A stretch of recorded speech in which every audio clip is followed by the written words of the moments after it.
បងប្អូនអរគ្នាឡានទាំងពីរនេះបងប្អូនអរគ្នាស្រឡាញ់មួយណាដែរឡានទាំងពីរនេះមើលពីដំបូងមកគឺស្តៀងគ្នាខ្លាំងមែនតើចំពោះអាខាងស្ដាំនេះគឺជា McLaren 720S ហើយឡានមួយនេះគឺមានការម៉ត់តាមកន្លែងដែរអត់មានម៉ត់កង់ម៉ត់អីទេបងប្អូនប៉ុន្តែ spoiler ខាងក្រោយនេះមានការម៉ត់មើលមក aggressive ខ្លាំងមែនតើ McLaren 720S ដូចគ្នាប៉ុន្តែបំពាក់ body kit 765LT ដែលផ្នែកខាងមុខបងប្អូនគ្នាមើលទៅគឺខុសគ្នាពី720ខ្លាំងមែនតើដោយសារតែ 765LT គឺជាប្រភេទឡានមាន aerodynamic ច្រើនជាង 720S ធម្មតាដែលយើងមើលមករៀងវា aggressive ជាងឆ្ងាយមែនតើ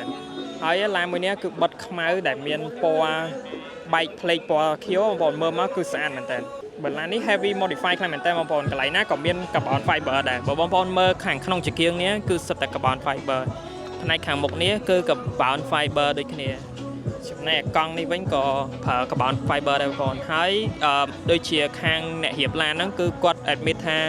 កង់មួយនេះគឺជាកង់ដែលថ្លៃជាងគេនៅខ្មែរយើងបងប្អូនតែកង់ដែលដំបូងគេដែលថាថ្លៃជាងគេ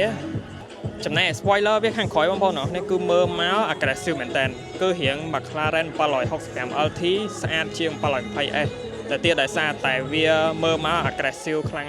ស៊ីម៉ាំងក៏មាន4ហើយអា spoiler ខាងក្រោយហ្នឹងក៏ធំជាង 720S ធម្មតាដែរពិតជាស្អាតខ្លាំងមែនតើហើយបងប្អូនអ្នកគ្នាមើលឡានទាំងពីរហ្នឹងហើយគួរតែរើសយកមួយណាដែរបើសិនជាគេឲ្យបើក free បងប្អូនអ្នកគ្នាចង់បើកមួយណាដែរ 765LT នេះឬក៏ 720S នេះ